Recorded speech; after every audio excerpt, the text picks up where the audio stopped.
Thanks for joining us. We have some new reaction to today's breaking news. President Trump defending Supreme Court Justice Brett Kavanaugh after allegations of sexual misconduct resurface. So joining me now is Democratic Congressman from Tennessee, Steve Cohen, member of the House Judiciary Committee. Thanks so much, Representative Cohen, for joining us. Senator Doug Jones spoke with my colleague Alex Witt earlier today about this. Let's take a listen to what they spoke about first. If it is, in fact, that he lied to the committee, that's a pretty serious allegation, and people can be impeached for that. But I think the fact is this is inevitable, and that's what I think the other side fails to recognize. I think it's what the president fails to recognize, that this was inevitable, that someone would continue to investigate and get to the bottom of this. Well, as we know, a Supreme Court justice is very difficult to impeach. It hasn't been done since 1805. Do you think it's possible Kavanaugh deserves to be impeached?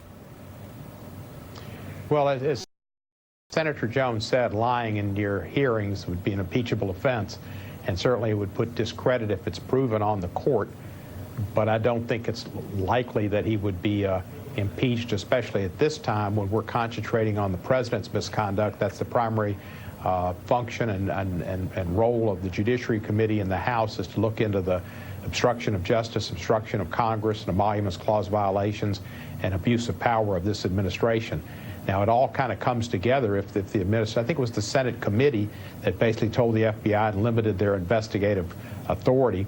I don't know if the president had anything to do with it or not, but it's just sad that how the government has been so involved in so many things to cut edges and not do complete investigations, and whether it was the Senate committee or the president's administration that limited the FBI, it was done. And this is limiting people's and reducing people's respect for the FBI and for justice in our country. Well, it certainly raises questions about checks and balances. In this new explosive New York Times story, it says allegations were not properly investigated by the FBI, as you mentioned. So why would this be happening if this is accurate?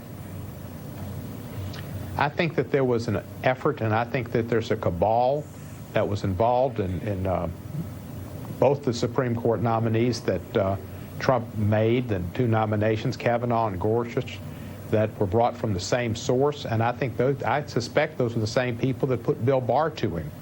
And Bill Barr's there for reasons of keeping these type of people on the court and nominating these type of people in the future.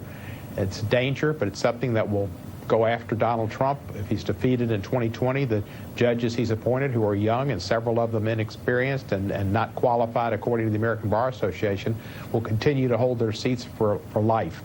The Supreme Court appointments are so important, and that's why the people that didn't vote for Hillary because they didn't like her and they wanted Bernie were wrong. And the people that voted for the socialist candidate, whatever her name was, they were wrong too. It was about the Supreme Court, and it'll be about the Supreme Court in 2020 as well. That's the most important thing the president does, and it's appointments that affect our country for a long time. So it was a poor investigation. It was done wrong because they wanted to get Kavanaugh on the bench. Trump wants wins at any cost. That's what he learned from Roy Cohn, wins at any cost. And so they wanted to curtail the administration. I don't think they investigated, went back to the House where Dr. Ford was allegedly assaulted, and did much of an investigation there, or even tried to. And they didn't go and try to confirm the witnesses of this lady at Yale. And that was unfortunate. I believe both Dr. Ford and the lady at Yale, and I believe it happened, and I believe he lied to the Senate. But proving it and getting senators to vote to impeach a Supreme Court justice who was a Trump favorite will not happen. Certainly an uphill battle, possibly an exercise in futility toward impeachment. Congressman Steve Cohen, thank you so much for sharing your wisdom with us.